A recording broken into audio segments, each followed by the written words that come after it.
Hello, everyone. My name is Richard Brethour-Bell. I am the Vice President of Diversity, Inclusion, and Accessibility for InterPride. I am also the coordinator of our ROPE program.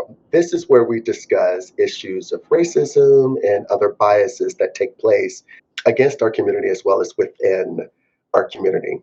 I'm very excited about our interview today. As most of you are aware, there are some serious legal challenges in the country of Uganda.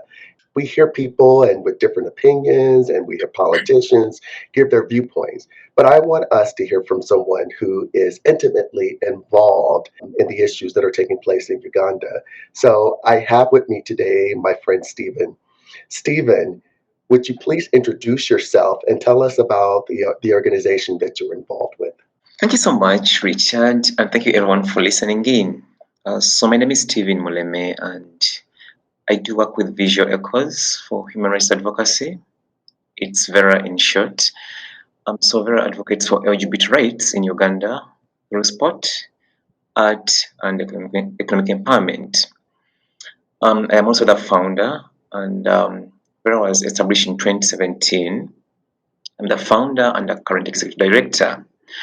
I also sit on 4 different boards in Uganda for some of the key organizations that work to advance LGBT rights in Uganda. For instance, I am a board member for Kuchu Times, which is a media house for LGBT rights in Uganda.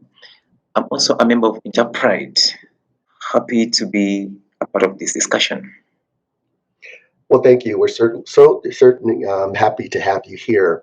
So we've been watching the news and we've received some information about how members of the LGBTQ plus community are treated in Uganda with some recent passing of some laws. Can you give us a little bit detailed about what's going on there?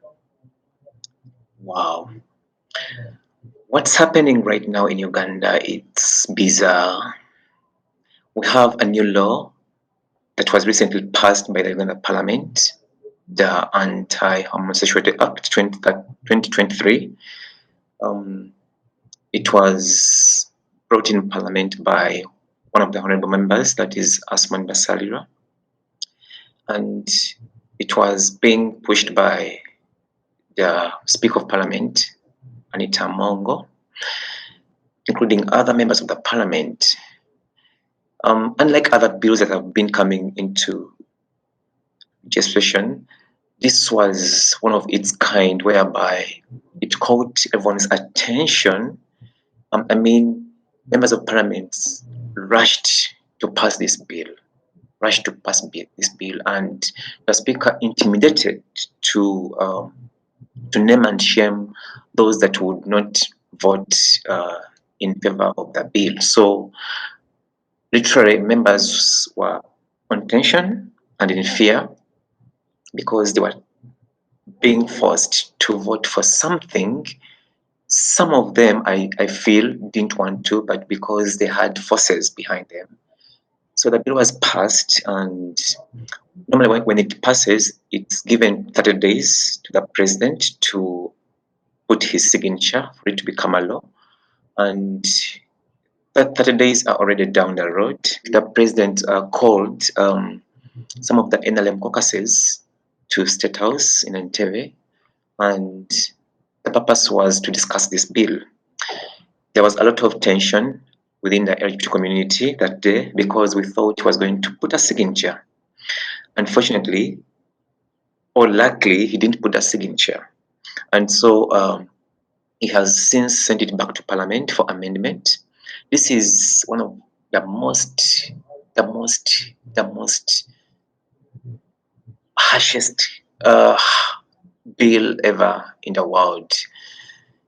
It's Kill the Gay Bill, and it looks at eliminating all identifying LGBT persons in the country, whereby it gives the audacity to each and every person, including your family members, relatives, to report you to security forces about your sexuality. And if you don't, it's also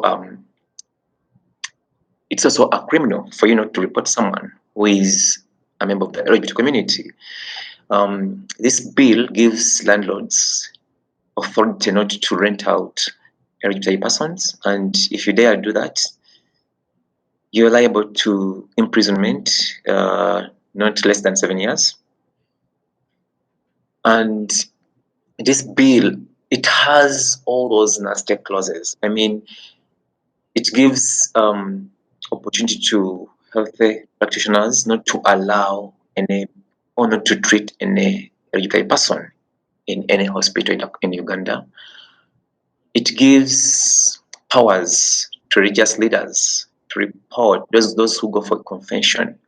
Once you go for confession, they have the powers to pick up a phone call and call police to come arrest you. I mean, it is the worst bill. Since it was brought into parliament, there has been a lot of, challenges happening within the community. People have been evicted. Every day we have cases. We've set up a committee as key leaders, and so we have different committees, those that handling security committees, those that handle emergency cases, those that do reporting, and so we receive every day different cases. People are being evicted from their houses. People are being imprisoned, taken to police custody, and with first charges. As we speak today, some of my members, 6 of them, 6 peer educators of VEHRA, were arrested. They were arrested while I was in Sydney, sometime early this year, and they have been denied bail. They were caught, doing their community work, grassroots community work, distributing self-testing kits, educating grassroots members about HIV, mental health, and so police has since put up a wrong allegation that they were recording pornography, which is not there completely. They appeared in court. They have appeared in court 2 times, and they have been denied bail up to now. And every time they bring them to court, there is a lot of attention from media. So even judges get intimidated to do anything. We've coordinated with lawyers, good lawyers here on ground, to see that they are released, but all our efforts are not yet fruitful. And away from that, there are also other members.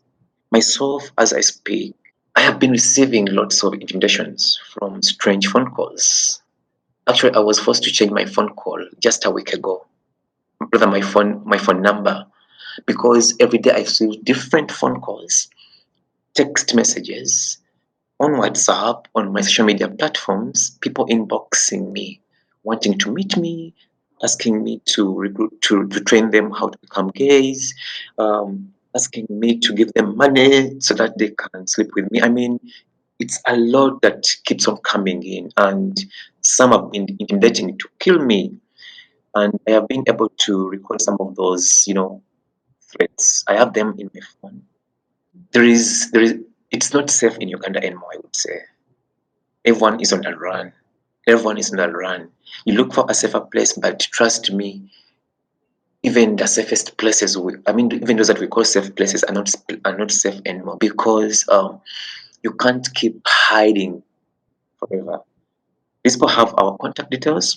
They know where we sleep. They know our office premises, and so on and so forth. It's worse to say that, but we've been forced to terminate our physical operations at our offices. Remember, we are paying ground rent monthly, but we're not operating from there because we've got threats. My organization and other 21 organizations are among the top listed organizations which government wants to interrogate. Already some of them have been interrogated, and I await to be interrogated as well. And when we talk about organizations, they are literally referring to leaders of those organizations. And this happens abruptly, less planned. You just receive a phone call from security forces asking you to go to police headquarters, and you're forced to mention a lot of information. Some have been intimidated to open their phones, to get information, deeper details. Who funds you? Why are you promoting homosexuality, like they say? I mean, it's a lot that is going on right now, and everyone is worried about their safety. Well, we're certainly concerned about you as well. How are you personally doing with everything that's going on? It is very challenging because as a leader, I face serious challenges, because leaders are always the first targets when such times happen here in Uganda. And we are working with a bigger community. The community of LGBT community in Uganda is big, it's wide, and so many people look up to us. Many people keep reaching out to us, looking for support from us, the leaders, but which support we also do not have completely. Literally, you live every day of your life in fear, depressed, a lot of pressure is happening. When you go to sleep, you're literally thinking, will they break into my house? Will I wake up okay? You receive phone calls from morning to sunset. I mean, till morning. People calling you emergencies. They have been attacked. A few months ago, like 2 months, one of a transgender woman, she was assaulted at night, and they cut her genitals with a razor blade. I mean, I have those photos and they are very ridiculous to look at. I mean, and beaten severely. She was even evicted from her place of residence, and all this pressure comes back to me as a leader and to other leaders. My former place of residence, before I shifted to another place, I live with my partner, and he's been getting lots of mockery, mockery phrases from neighbors warning him about, staying with me, who is proudly open in Uganda, and they have been intimidating him to be attacked, beaten, stuff like that. He is a hairdresser, and recently was expelled by his boss because of his sexuality and being attached to me. And so it is a very challenging situation for me as an individual as well. I am not safe completely. We've left our offices to work remotely from our homes, but even where we stay, we are not safe. Speaking to you live here, I'm not still safe because I'm worried what the neighbors are hearing. Speaking, you get that? So literally, we do not have a safer space or a safer zone anymore in Uganda. And this puts me on a high risk as an individual and the people I live with. We have been aware of some of the homophobia in parts of Africa for a while. Obviously, limited knowledge of it as for those of us in the West. But can you tell us, how did we get to this point where we're enacting laws where people are facing serious prosecution and persecution and their lives are at risk? How did we get to this point? Wow, it's interesting how we got to this point, but it all comes from America. I'm happy to mention this. It all comes from America, and not all Americans, but American evangelicals Mm. are the major cause of what's happening in Uganda right now. They have planted lots of forces in Uganda, and not actually in Uganda alone, but in Africa, in most African countries. And what's happening in Uganda right now, it's due to American evangelicals who have since moved in here, spreading hate speeches, and they are still in touch with religious leaders, politicians. They have given them lots of money. They are being funded. What's happening is being funded. It's not just happening just like that. These people have given religious leaders, politicians, a lot of money to spread hate speeches towards the community. And it's funny, but it's funny how we struggle, we as a community, the LGBT community, to fundraise for resources, because you have to write proposals, go through vetting. A lot of bureaucracy happens around there for you to get even $2,000. You go through a lot of process, and even when you get it, you have to account for it. There's a lot of paperwork that we do, and a lot of work that impacts the community we do with the money we receive or with the funding we receive. But for these people, they just get money directly. They don't have to write proposals. They don't have to account for it. They're actually just given millions and millions of money to go on the street and riot, pay police to to keep them safe while doing these campaigns all over the streets. In churches, it has become a song.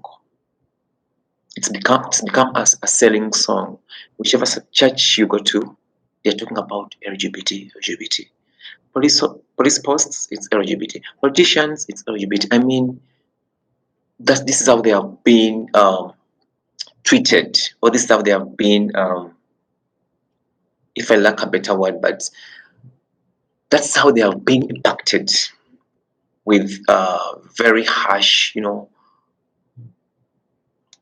very homophobic speeches, rhetoric speeches about the community. They say we are recruiting.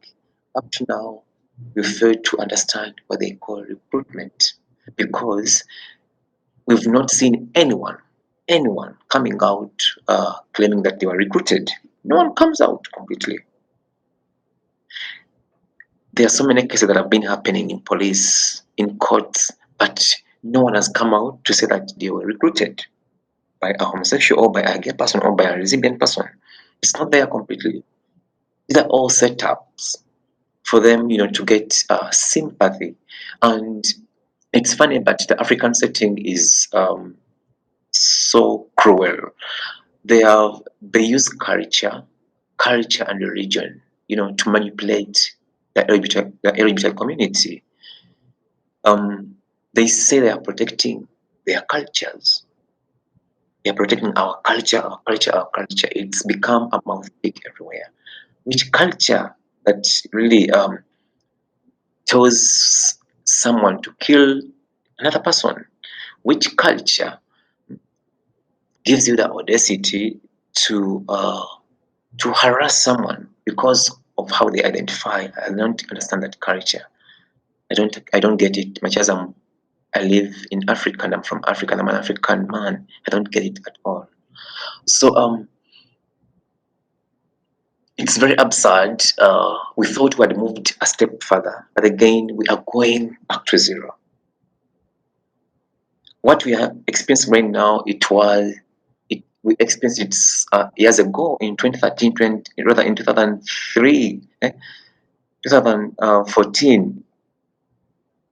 And we thought we had moved a step ahead with rivalry, Scott Lively, and it's now come back again, and it's still coming from the same country, Americans, and it's really very, very, very absurd that they are importing, or they're exporting their homophobic traits from America, then bring them to Africa and Uganda at large. It's very absurd.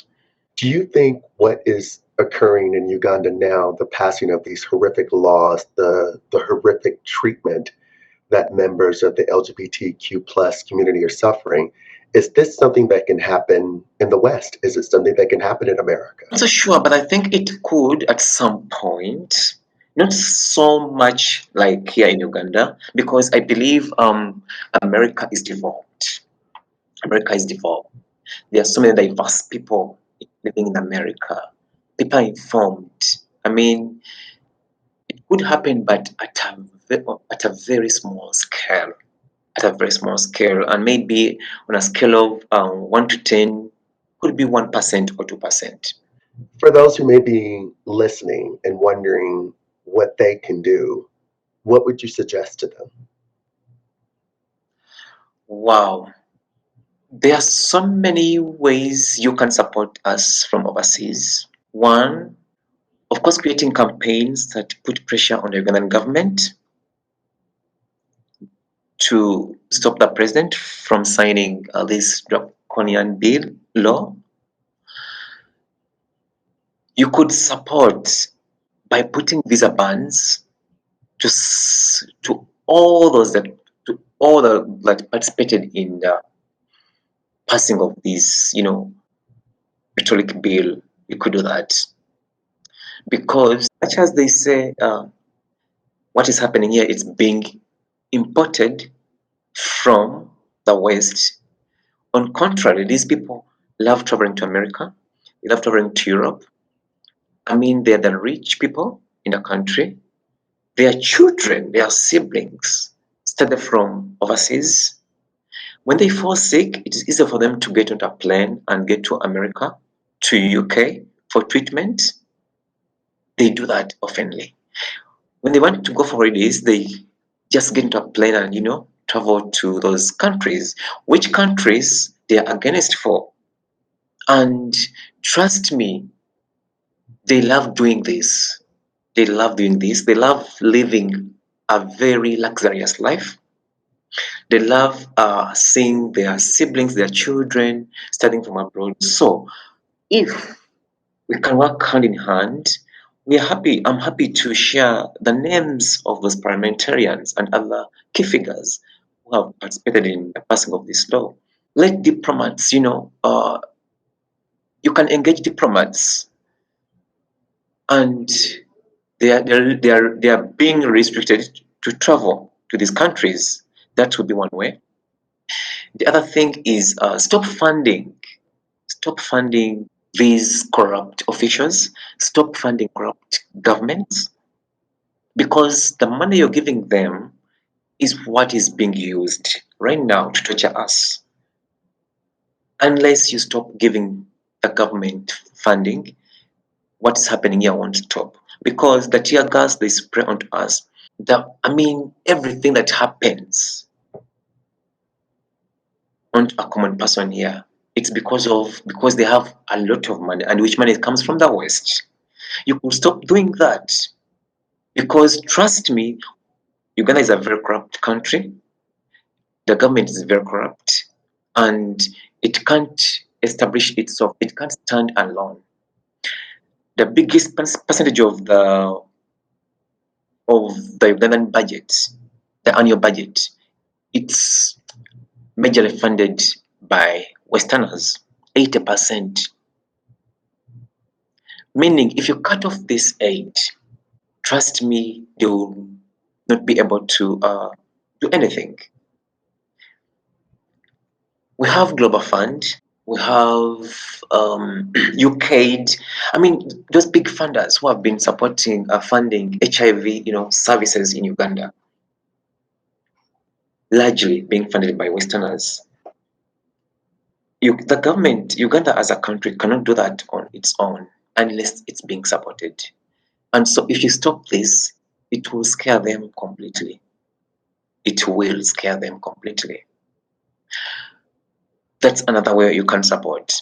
I've been seeing some campaigns. There is a campaign running by one of my colleagues from London, and trying to raise 10,000 signatures.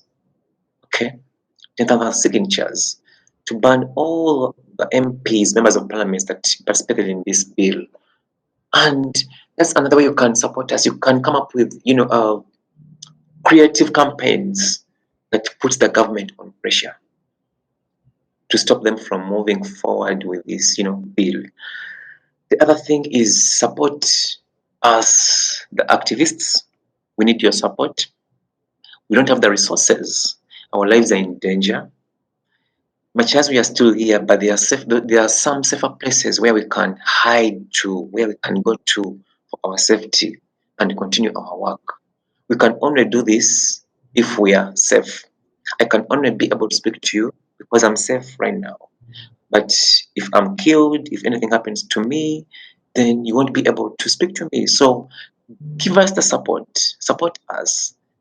It's not too much we are asking. We want to relocate to to far safer places.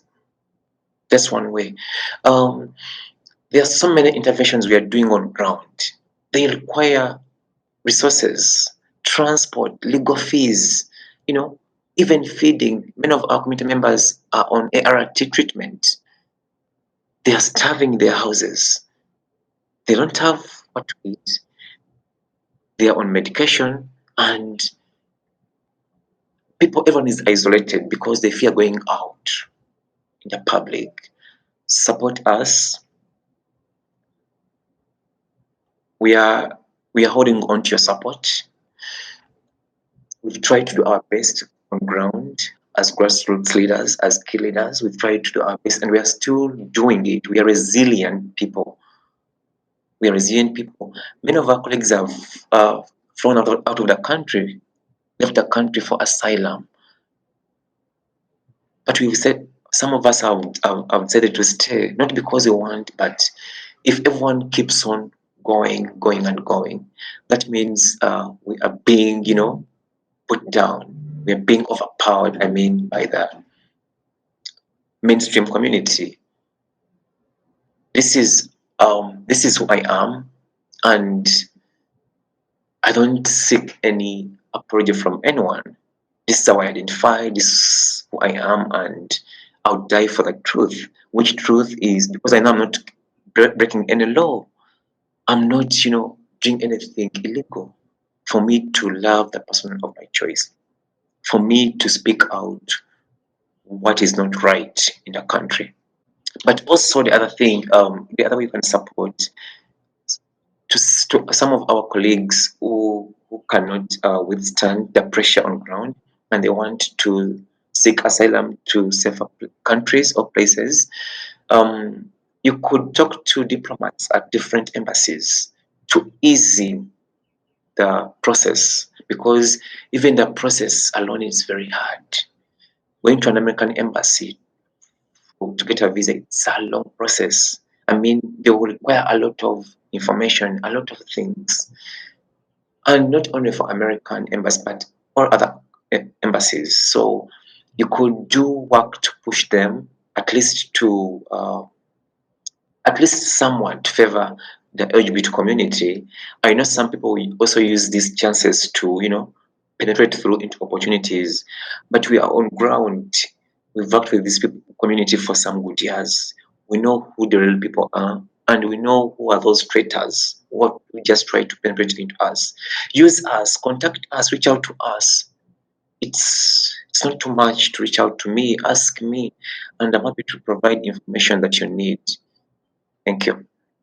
Well, Stephen, we certainly don't want this to be a one and done. We don't want to just have this interview and then, okay, well, that was a great interview. We're going to move on with our lives. We want to stay in touch. We want to see what we can do to help as individuals as well as an organization like InterPride.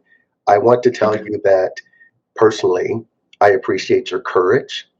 I think what you're just meeting and discussing with us and providing honest answers goes a long way to help us in the West to understand not only how we got to this point in Uganda, but what can we do about it, the real issues that are being faced right there in this nation. It means a lot to me personally, and I think it means a lot to a lot of us. So once again, thank you so much for your courage to have this interview and speak so truthfully. I think it would go a long way in helping people to really understand the challenges that are being faced there. And so before we go, I want to ask you if there's any last thing you want to say or you want to request from those who might be listening. Thank you. Before I ask, I want to assure you that the president is committed to signing this bill into law once it's amended. It's going to pass, and we are yet to face more hard challenges in the country in the coming few weeks. However, I am requesting to all our listeners, wherever you're listening from, here is the right time. Do not wait for Steven to be killed, not wait for the community to disappear completely. Act.